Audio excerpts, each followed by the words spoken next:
Tanggap ng food assistance mula sa Estados Unidos. Balita mula sa Pasay, hatid ni Radyo Patrol, Jom Garner. Jom!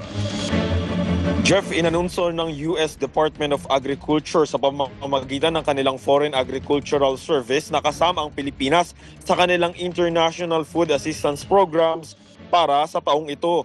Kabilang dito ang Food for Progress at McGovern-Dole International Food for Education and Child Nutrition Program na naglalayong suportahan ang seguridad sa pagkain at nutrisyon, partikular sa mga bansang nangangailangan.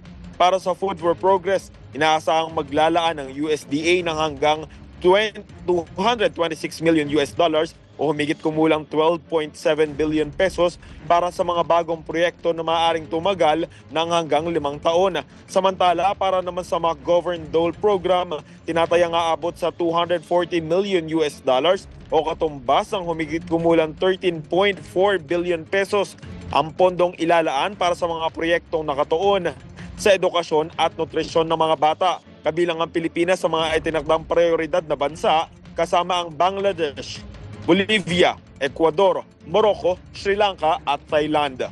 At yan ang balitang kumpirmado. Sigurado, ito ang Radyo Patrol, Jom Garner, DZMM. Maraming salamat, Jom Garner.